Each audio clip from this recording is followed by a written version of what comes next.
Picture the Roman Empire at its height in the 2nd century AD. It stood as the greatest superpower the world had ever seen, stretching from the misty hills of Scotland to the sun-baked deserts of Syria. Around 70 million people, 1/5 of humanity, lived under its rule. A merchant could travel safely from Spain to Egypt on paved roads, using the same currency and never crossing a hostile border. This era, known as the Pax Romana, brought a rare peace that turned the Mediterranean into a bustling common market. Trade flowed freely. Cities gleamed with marble temples and grand arches, and Rome seemed unbreakable. Yet beneath this glory, deep cracks were forming. The empire's economy carried a hidden weakness. It depended heavily on constant conquest. New lands brought gold, silver, and slaves to fill the treasury and pay for everything from armies to public works. Emperors often spent this wealth as if it were their personal fortune. When expansion slowed, the steady stream of loot dried up, but the lavish spending continued. What followed offers one of history's clearest warnings about how overspending, currency tampering, and inflation can destroy even the strongest power. To understand the fall, we must first see how brilliantly the Roman economy worked in its prime. At its core was agriculture, but a clever financial system kept everything moving. The key was a small silver coin called the denarius. Introduced centuries earlier, it became the most trusted currency of the ancient world.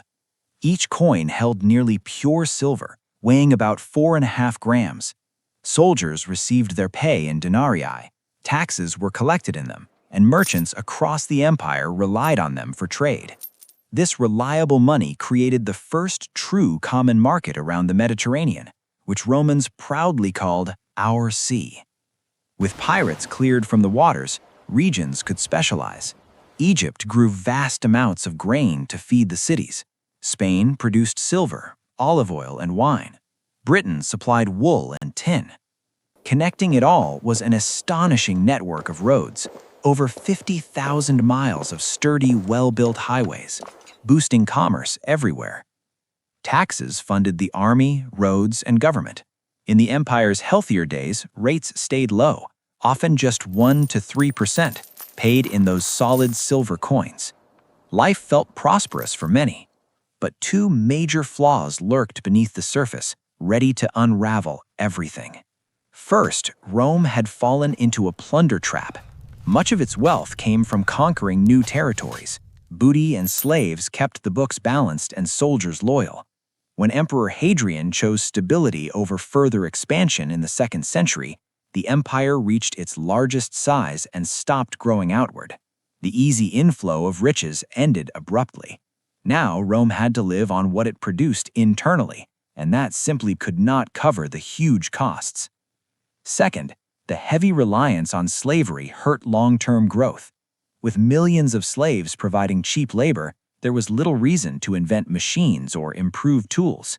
Romans even understood basic steam power. They built a toy device called the aeolipile that spun when heated, yet they never turned it into useful technology. Why invest in complicated inventions when human lives could be bought to do the work? This lack of innovation meant the economy stayed stuck, unable to find new ways to create wealth. As conquest slowed and technology stagnated, expenses kept rising. The biggest drain was the military. By the later empire, Rome supported a standing army of 300,000 to 500,000 men along its long borders. Their regular pay alone strained the treasury. Worse still, many emperors gained power through military coups rather than inheritance. To secure loyalty, especially from the elite Praetorian Guard, new rulers handed out huge cash bonuses called donatives.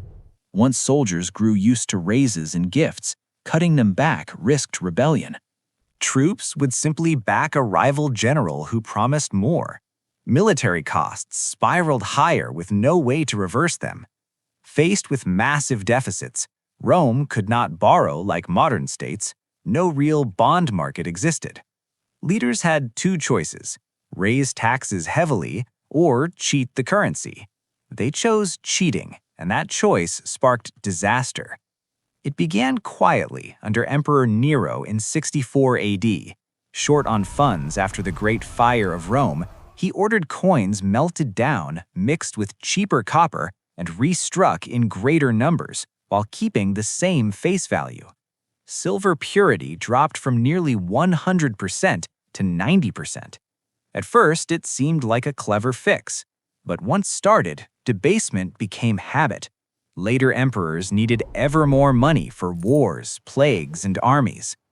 Marcus Aurelius, facing constant battles and disease, reduced purity to 75%. Septimius Severus, who openly favored soldiers above everyone else, cut it to 50%. By the mid-3rd century, the once proud Denarius was little more than bronze with a thin silver wash that wore off quickly. Under Emperor Gallienus around 270 AD, silver content fell to a pitiful 0.02%, essentially worthless metal. People noticed. Merchants demanded far more coins for the same goods. Hyperinflation swept through the empire.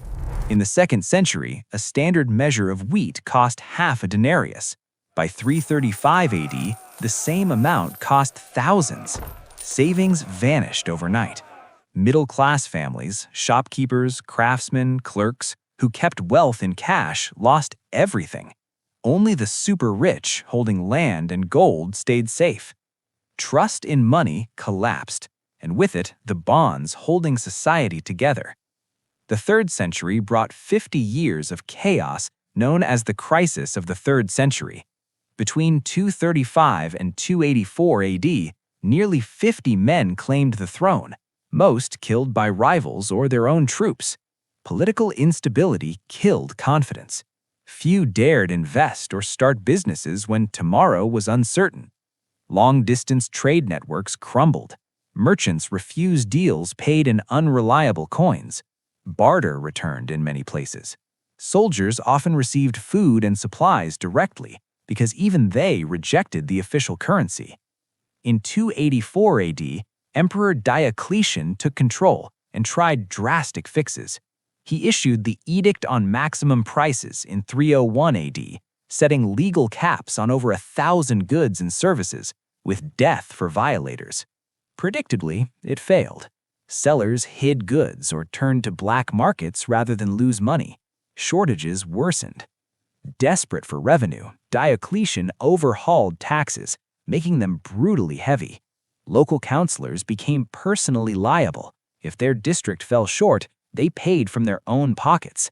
Many middle-class leaders went bankrupt. To keep farmers from fleeing, laws bound them to the soil. These coloni were the forerunners of medieval serfs. Freedom faded. By the 5th century, cities that once symbolized Roman greatness became burdens of taxes and rules. People escaped to rural estates owned by wealthy landlords. These fortified villas grew their own food, made tools, and protected themselves, ignoring the central government. Feudalism was born. When Germanic tribes like the Visigoths and Vandals finally crossed the borders, they met little organized resistance. The Western Roman Empire had already hollowed itself out through economic ruin. Barbarian kings often took over existing structures rather than destroy them. Rome did not fall in a single dramatic battle. It died slowly from within, strangled by broken money, crushed trust, vanished savings, and unbearable taxes. The middle class disappeared, the poor lost hope, and inequality grew extreme. Many citizens felt no loyalty left to defend. The story of Rome reminds us that great powers rest on trust, especially trust in money and government. When leaders destroy that trust through reckless spending and currency tricks, even the mightiest empire can crumble. The lessons echo loudly today.